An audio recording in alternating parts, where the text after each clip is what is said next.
बिस्मिल्लाहिर्रहमानिर्रहीम, अस्सलाम वालेकुम। लाखों करोड़ों दुरूदो सलाम मोहम्मद मुस्तफ़ा सल्लल्लाहु अलैहि वसल्लम और आले मोहम्मद पर।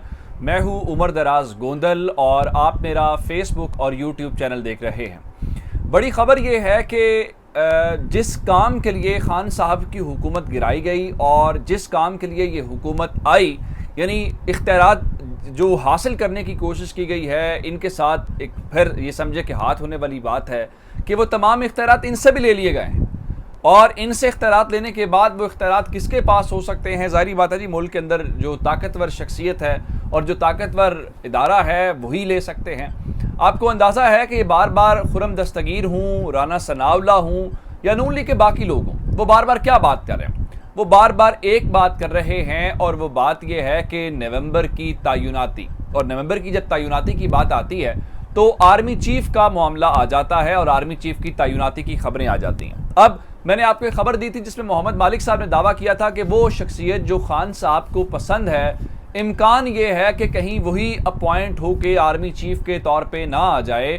और उसकी वजह क्या है? उसकी वजह यह है कि लोग कह रहे हैं कि नून लीग ट्रैप हो चुकी है, नून लीग को ट्रैप किया गया है, जिसमें नुसरत जावेद जैसे लोग जो प्रो नून लीग ज़रा अपना रखते हैं वरियन, वो उसमें सर फहरिस्त हैं। अब ज़रा खबर सुन लीजिए। ये हुकूमत आई तो शुरू में एक दो बार कमेंट किया शहबाज शरीफ ने कि मेरिट के ऊपर तयनाती करेंगे, नवंबर में करेंगे, अभी वो दूर है टाइम, इस तरह की बातें। तो उसके बाद मुकम्मल खामोशी छा गई है। अब उस मामले में खबरें ये हैं कि जो आर्मी चीफ की अपॉइंटमेंट है उसका फैसला शहबाज शरीफ नहीं करेंगे और उसका इख्तियार भी शहबाज शरीफ को नहीं दिया जाएगा। तो फिर क्या होगा? ये आज की सबसे इंपॉर्टेंट चीज़ है। इस बारे में अब खबर यह है कि मामला फिर मुकम्मल तौर पे अब जनरल कमर जावेद बाजवा के हाथ में आ गया है। और इस बारे में जो नून लीग के अंदर एक शख्सियत है, इस नून लीग कोशिश कर रही है कि कोई ऐसा हीला बहाना, कोई ऐसा जरिया तलाश किया जाए जिसमें फौज के और उनके दरमियान मामलात बिल्कुल पहले की तरह सेटल हो जाएं और जो गलत फहमियाँ वो दूर हो जाएं। जो उन्होंने पहली कोशिश कब की? जब जनरल मुशर्रफ की वापसी की बात आई, जब DGISPR ने टीवी के ऊपर बैठ के कहा कि जनरल मुशर्रफ को वापस लाया जाएगा, उनके अहले खाना के साथ राब्ता किया गया है, अब उनके अहले खाना फैसला करेंगे कि उन्होंने कब वापस आना है। उसके बाद अब खबर यह है कि ख्वाजा आसिफ जो हैं दरमियान में एक ऐसी शख्सियत है जिन्होंने सबसे पहले कहा था कि जनरल मुशर्रफ को वकार के साथ अपने आखिरी दिन पाकिस्तान के अंदर गुजारने का मौका मिलना चाहिए। अब खबरें ये हैं कि ख्वाजा आसिफ भी इस ख्वाहिश का इजहार कर रहे हैं और मशवरा दे रहे हैं कि आर्मी खुद से अपना चीफ अपॉइंट करे।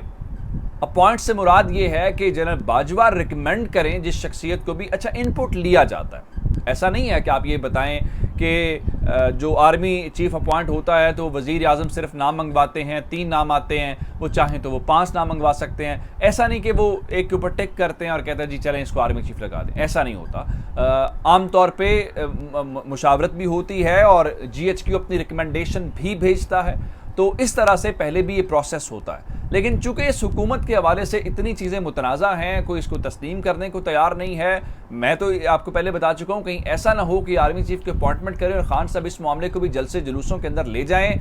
इसी वजह से खान साहब के खिलाफ अब धमकियाँ दी जा रही हैं, जब हम आपके खिलाफ आर्टिकल 6 लगा रहे हैं। अब कुछ सहाफ़ियों ने आज कहा है कि ये जो डिफेंस मिनिस्टर साहब हैं, ये जो आइडियाज़ दे रहे हैं कि आर्मी खुद से हमें बता दे कि ये हमें चीफ चाहिए, हम उस चीफ को अपॉइंट कर देंगे। ये बात ठीक है, चले आप कर तो देंगे, लेकिन सवाल ये पैदा होता है कि आखिर आपने फिर इमरान खान की हुकूमत गिराई क्यों? अगर इमरान खान ये काम करना चाहते थे तब आपने करने क्यों दिया है, और अब आर्मी चीफ को आप ये क्यों करने दे रहे हैं?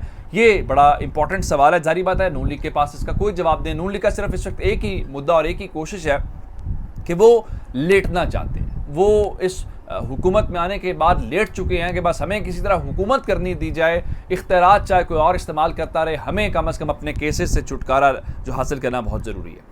अब दूसरी जानिब इलेक्शन कमीशन जो है वो बहुत इस किस्म का रोल प्ले कर रहा है जिसके ऊपर तहरीक इंसाफ कह रही है कि ये तो हमारे साथ ज़्यादती कर रहा है और इनका रोल पॉजिटिव नहीं है। जिस पे खान साहब भी कहते हैं कि शहजादे और शहजादी के साथ मिलकर वीकेंड पे जाके मुलाकातें करते हैं सिकंदर सुल्तान राजा साहब और उनसे इंस्ट्रक्शंस लेते हैं, उसके अकॉर्डिंगली फैसला करते हैं। एक इन्होंने फैसला किया जो तहरीक इंसाफ के यहाँ पे रिजर्व सीट्स के ऊपर लोग थे, ये शुरू से ऐसा रहा है, रिजर्व सीट के ऊपर जिनका कैंडिडेट कोई अगर फौत हो जाए या डी सीट हो जाए तो मुतल्लिका पार्टी को कहा जाता है जी आप अपने अगले नाम दे दें, और अगले नाम पहले से दिए होते हैं उनको अपॉइंट कर दिया जाता है। लेकिन तहरीक इंसाफ की पोजीशन चेंज करने के लिए और शहबाज शरीफ के साहबजादे हमजा शहबाज शरीफ की वजारत आला पक्की करने के लिए इन्होंने क्या किया कि वो पंजाब के अंदर रिजर्व सीटों का फैसला रोक लिया कि जब तक इलेक्शन का फैसला नहीं होता हम इसके ऊपर नहीं करेंगे। एक अजीब मंतक है। अब जरा एक और खबर सुनिए, पीपी 167 लाहौर का जो मामला है जहां पे शबीर अहमद गुजर और नज़ीर चौहान मद्दे मुकाबले हैं। ये लाहौर की वो सीट है जिसका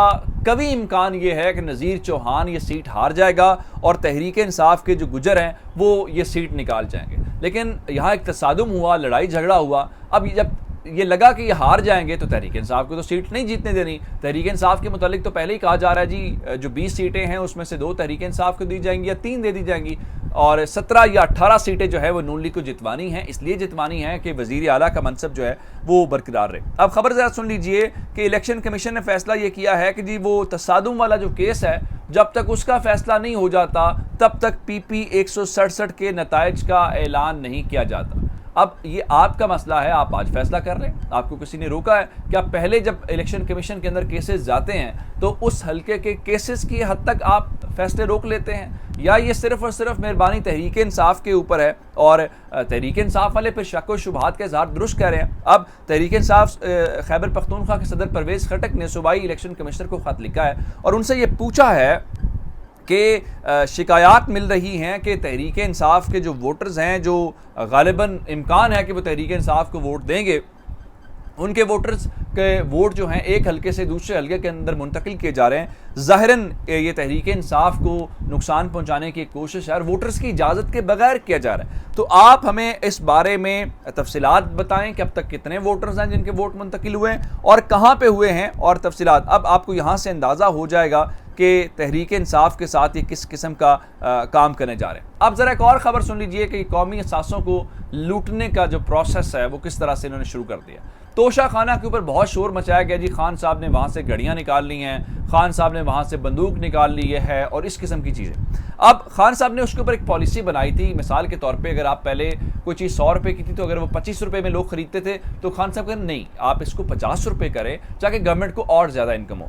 अब इस हुकूमत ने जिसका सबसे बड़ा जिसको काम ये दिया गया है कि आपने मईशत संभालनी है और मईशत चूँकि इस वक्त हमारी बहुत क्रिटिकल सिचुएशन के अंदर है तो वो क्या करें, वो तोशा खाना पॉलिसी के ऊपर उसको तश्कील नौ नई पॉलिसी बनाने के लिए वहाँ जो कीमती चीज़ें वो हथियानी कैसे हैं, एक नई वजारती कमेटी बना दिया वज़ीर आज़म साहब ने जिसके अंदर दिफा, कानून, कॉमर्स के वज़रा हैं, तारिक फातमी शामिल हैं, ख़जाना इत्तलात खारजी अमूर के सेक्रेटरी हैं और कमेटी 1 माह के अंदर रिपोर्ट वज़ीर आज़म को पेश करे। कितना अहम मामला है जिसके ऊपर बाकायदा कमेटी बनाई गई है कि कोई कौमी चीज़, इंपॉर्टेंट चीज़, कोई महंगी चीज़ कौमी ख़जाने के अंदर पड़ी ना रह जाए जो इन लोगों से महफूज रह जाए। और फिर हैरान कुन तौर पर वो तारिक फातमी जिनको पहले हटाया गया उनको कैसे इस कमेटी के अंदर शामिल कर दिया गया है, उनको कैसे यहाँ पर क्लियरेंस मिल गई है, ये एक अलग से सवाल है। फिर एक और ख़बर आप सुन लीजिए, इस हुकूमत आज शेख रशीद कह रहे थे कि मुल्क के अंदर सिर्फ सांस लेने के ऊपर टैक्स नहीं लग रहा, बाकी सब चीज़ों के ऊपर टैक्स लग रहा है। पहले इन्होंने टैक्स की लिमिट 12 लाख रुपए इनकम रखी, अब सैलरीड पर्सन के ऊपर भी हाथ डाला गया जी,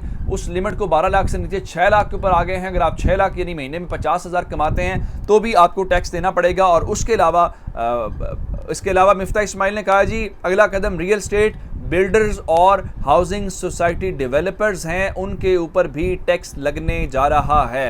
लेकिन वो फरमा रहे हैं जी हम ये कंसल्टेशन के साथ करेंगे, जोर ज़बरदस्ती नहीं करेंगे, यानी कंसल्टेशन के साथ लोगों का गला दबाया जाएगा, उनसे पूछा जाएगा क्या आपको सांस आ रहा है, आपका गला दबा दिया जाए, आप पैसे कमा रहे हैं, आपकी जेब काट ली जाए। अब यही हो सकता है। अपना बहुत सारा ख्याल रखिएगा। खुदा हाफिज़।